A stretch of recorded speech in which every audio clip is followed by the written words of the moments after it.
Hello, fellow flamenco enthusiasts, and welcome to Everything Flamenco. I'm your host, La Jugo, and this is episode 36, a very sad episode because we're going to dedicate it to the beautiful dancer La Chunga. So let's delve into a little bit more of her history.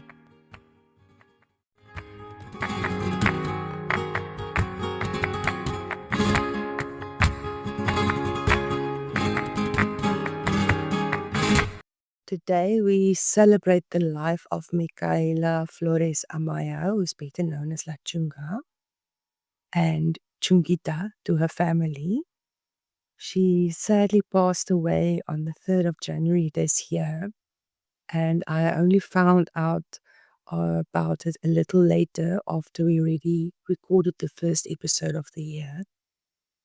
Very, very sad news for the flamenco community and the artist community in general. But I also think maybe it was a good thing that we rather started the year with positive affirmations instead of an episode about a very, very sad loss. La Chunga struggled with lung cancer for many years, since 2011. And when she passed away earlier this month, she was in her 80s. And her passing was confirmed by her son, Luis Gonzalo, on the Antena 3 television program Y Ahora Son Soles. He said there that they feared that she would pass away for quite some time because she was going in and out of hospital for many days, and that she really suffered for a long time with an illness that they had no solution. So they couldn't do anything else for her with the lung cancer that she had. And just before we really get into the meat of the episode, you can also go back and listen to episode 11, which was also the 7th installment of Flamenco Bits, where we talked a little bit about La Chunga and her life. It was really a short little bit, so hopefully today we can get more details into who she really was and her background. And that's what I also found, is that when I did the flamenco bit, I thought that there wasn't really much to find out about La Chunga. And this is also why it maybe took me 2 weeks to do this episode now, because I really got into her history. And when I did some research, I really found that we only scratched the surface of who she was and the things that she did during her lifetime. And she really was a phenomenal person. So just to recap a little, so from the last episode we did about La Chunga, I said that she was born in Marseille, France in 1938. And then when I did my research now for this episode, other sources again said she was born in 1937. But then I found an interview that she had with Spanish TV channel RTVE's Ramon Maravillas in 1993 on a show called Cerca de Ti, where she said that she didn't know exactly when she was born and her parents could never tell her. So apparently she was born during the grape harvest, and that was all that they could say. So I think safe to say she was definitely born during the Spanish Civil War, and her family, when they sought refuge in France, that was because they were Andalusian Romanis. So I guess it makes sense that I then wouldn't get a specific date in which she was born, although some articles that were published, they really looked like they were certain about the year of birth, but she didn't know. In the interview, she said she didn't know. So a year after La Chunga was born, the family moved back to Spain, and then they settled on the slopes of Montjuic in Barcelona, together with lots of other Gitanos. So Montjuic nowadays is a very big tourist attraction, but obviously at that time it was a place where a very poor community lived. It was a very big community and lots of families, but they were living in shacks and they were very poor and had no food to eat. And because of her family's poverty, La Chinga said she sometimes stole food, but just enough for a meal, never more than that. And she would also sometimes be lucky and get given a little something to eat from a bakery or another shop, maybe a piece of cheese or a piece of jamon. And because of this, she really appreciated the value of money even later in her life when she became successful, because she knew what it was like not to have money. And what she also said about the Gitanos is that they really lived each day as if that was the last day. So if they had a lot of money on the day, all the money would be spent on that day. Doesn't matter about tomorrow. We wouldn't think about tomorrow. So that made for a very difficult life. In the previous episode, we also noted the origin of her nickname La Chunga, because it was said that Micaela wasn't very pretty. So when she was born, she was apparently very small, very dark, and very ugly. But I think if that was the case at birth, that definitely changed later in her life. Further research also noted that the name La Chunga actually comes from the Kalo language. Kalo is a mixed language that is spoken by the Spanish and the Portuguese Romani ethnic groups, and it's a combination of Spanish grammar and Romani vocabulary.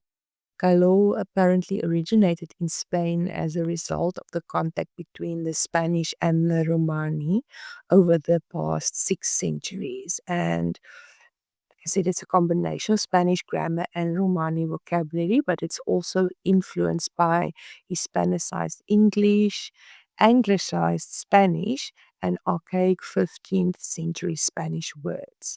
And it also contains loan words from other languages, like I think is the case for many languages nowadays, where we also, like in the Afrikaans language, we also use a lot of Anglicisms, I think it's called. But anyway, we're not talking about Afrikaans now, we're talking about La Chunga. So, Kalo is spoken by Mexican Americans in cities of the southwestern United States, but then also by groups of Roma in the south of France. And that actually makes sense, as I'm terrible with geography, but I looked up Marseille, where La Chunga and her family stayed during her first year of her life, and that is in southern France. So yeah, makes sense. As I mentioned in the previous episode, La Chunga stood out for performing flamenco barefoot and with so much passion and expression. I mean, you can really go and Google videos of her and go on Instagram with a lot of uh, flamenco pages dedicated, a post or a video clip or a reel to her. So you can go and find a lot of her performances or little bits of it. And she really danced with a lot of passion and expression. And it was very different to the style of other female dancers of the time. And for her, dancing barefoot was a necessity. And she really found the most natural balance without having flamenco shoes or wearing flamenco shoes. And when she was still very young, she was discovered by the painter Francisco Paco Rebes when she worked for him as a model. So I mentioned Rebes in a previous episode as well. But he really taught her so much. He showed her etiquette, so like how to eat with a knife and fork, and how to be polite and have manners. And he also taught her how to read and write. He really took her under his wing, and he later became her godfather. And we mentioned famous people that she knew in the previous episode as well, like Salvador Dali, but she also met other famous artists like Pablo Picasso. And according to the interview in Cerca de Ti, she apparently gave Picasso a jamon, which is a Spanish ham, and a drawing when she met him. And at that time, she also danced a little for him. And apparently, she gave him the jamon because he was crazy about anything Spanish. And in later years, Picasso redefined her art as luminous naivete, because she also started painting. at some point, which we will touch on a little bit later. From the same interview, Micaela also gave a bit more insight about the famous picture where she dances on a canvas for Salvador Dali, which I mentioned before. So when I did my initial research, I was really looking for the end result of that dance and, the final painting all over, but I couldn't find it anywhere. I don't know if it maybe was never scanned or if it's maybe in someone's vault somewhere. From La Chunga's own mouth, she said that she actually never liked Dali. So how it happened was that people wanted to do a report on her as she became more well known. And then, the reporters took advantage of where Dali lived at the time and suggested that the two of them do something together while they record. And according to La Chunga's recollection, Dali actually went crazy because I don't know if he wanted to be the center of attention or what it was, but she then suggested doing something like a painting, but on the floor. And that is how it came about that she danced on the canvas.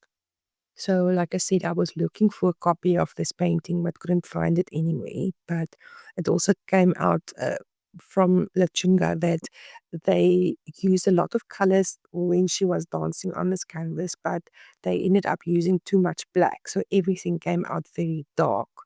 When she was done, Dali apparently turned the painting around, and as it was on the ground, it became full of stones and dust. And he loved it, but I don't know if it was ever then something viable to sell or to hang in anybody's house. Maybe it ended up in Salvador Dali's house. Who knows?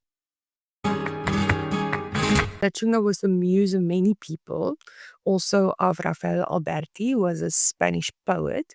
And that's why I say I can really go down the rabbit hole with Spanish history and everything that surrounds it, because a lot of these names are not well known to me. Maybe embarrassing to admit, but yeah, this is a podcast about being honest and open. So there we go. Apparently, Rafael Alberti was considered one of the greatest literary figures of the so-called Silver Age of Spanish literature, and he won numerous prizes and awards. And he said about La Chunga that she charges and dodges like a bull on fire, free and at the same time captivating.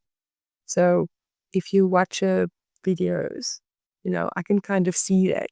But I think maybe with more formal performances, it was maybe even a bit more subdued than when she danced free. Just imagining. Anyway, yeah, she was also the muse of Leon Philippe, who was a Spanish poet, known chiefly as the poet of the Spanish Civil War. And another one was Juan Miró, who was a Catalan Spanish painter, a sculptor, and a ceramist.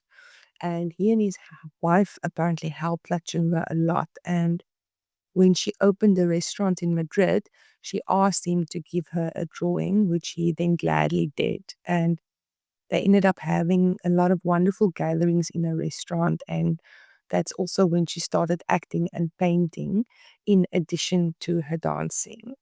So like I briefly mentioned before, that Chunga really loved painting, and how that came about is when she used to be a model for Rebes, she really got bored at sometimes because she was quite young. So she would then play with the artist's brushes that was lying around. And then she really found her love for painting. And Rebes was also the one who later encouraged her to paint. And her style of painting was known as naive art.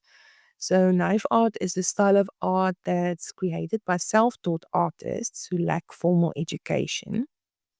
I really like it, but yeah, that would be amazing if I could someday have a painting made by La Chunga. But anyway, so the art is often characterized by its simplicity, its vivid colors, and its childlike depictions. And maybe something also that draws me to La Chunga's painting is that she loved to paint scenes of people dancing, of country life and festivals. I think really the people dancing part really resonates with me. So her first exhibition was at the Marouani Gallery in Paris when she was only 16.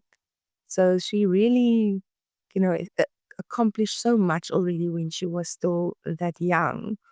And someone that really launched La Chunga into stardom was Francesc Català Roca, who was a Catalan photographer.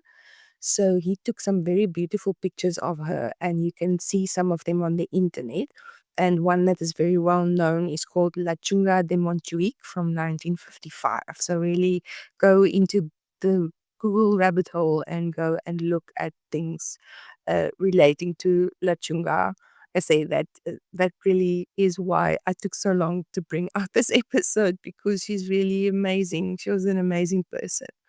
So anyway, at the end of the 50s, Micaela was hired by Pastora Imperio. I think I mentioned the link with Pastora Imperio before as well. And Micaela was taught by Pastora Imperio. So she was then hired uh, by Pastora at her tablao in Palamos before her fame really catapulted at Corral de la Moreria, which is still standing today. Very, very famous tablao in Madrid. And Micaela danced there for many, many years. And at some point, she also came to exhibit her paintings there. While she was traveling in and out of Madrid, she met actress Ava Gardner, who was living in Madrid at the time, and they became friends. And under Ava's influence, Micaela was able to film in Hollywood and then also make a debut in Las Vegas, where she participated in several American television programs, and she ended up performing in New York and Mexico as well. And her fame in those years was such that she even appeared at Maxim's in Paris and as at the Gran Teatro del Liceo in Barcelona. And because of her rising fame, she then also started to appear in movies in Spain with, amongst others, directors like José Luis Gonzalvo, who then became her husband. And La Chunga was in José María Forque's film De Espaldas a la Puerta in 1959, in El Último Verano in 1961 by Juan Bosch, Ley de Raza in 1969 by José Luis Gonzalvo, who was then her husband, and Nosferatu in Venecia in 1988 by Augusto Caminito. La Chunga's popularity in Spain really grew in the 60s and 70s, as you can see from the dates I mentioned, when she then decided to return to the tablaos in Madrid. And she still made some appearances on television during that time. And many people really fell in love with her unique style and her dancing in bare feet. This is so unusual. And she said, with dance, I got out of poverty, in an interview with Vanity Fair magazine in 2018. So, really rise to fame, but her marriage with Jose Gonzalvo unfortunately suffered because of that. She wed him in 1966, and when she rose to fame, the marriage really became quite tumultuous because her husband was quite jealous of her work as an actress, where she had to film close scenes with other actors. And when they got divorced in 1978, it really broke her financially, and she basically had to start again. So that Chunga had three children during her marriage, two boys and a girl. The boys are Luis and Kuro, and the girl is Pilar. And she also said that after she had her two sons, she really wanted a girl. So her daughter Pilar was really the apple of her eye. And the greatest thing that came from the marriage, she said, was definitely her children. So what I really loved about La Chunga was her authenticity when she danced. Like I say, I could just watch her for hours on end, because you can really see, like, when she danced, she gave everything that she had inside. She also said in the interview, Sakarati, that whoever liked her dancing, great. And whoever doesn't like it, well, then they don't like it. And that really speaks again to her authenticity, and that she was really just herself. She said other dancers also put on a lot of makeup, and before performing, she didn't do that, as she didn't care, because makeup is not going to hide your dancing. So her performances were always so real, really characterized by raw emotion and expression, and, you know, with that, she really deeply connected with the audiences. And she also blended traditional Spanish dance with modern influences, where she then inspired many other performers. And on top of that, she was also a mentor to young dancers, really having such a love and passion for flamenco. She really went out of her way to pass down her knowledge to generations to come. Towards the end, it was really hard. Micaela, during her life, was apparently a very heavy smoker, and when she got ill, she couldn't dance as much as she used to in the past. She therefore really found refuge in her painting, where she still showed the same strength through her art that she did during the many years that she mesmerized us with her dancing. Even though she stopped dancing herself, she also still occasionally gave flamenco classes, one of the people famously being the Duchess of Alba. So I'm going to end the episode off there, just with the last thought. La Chunga, Micaela Flores Amaya, you've really left a deep void in this world. Descanse en paz.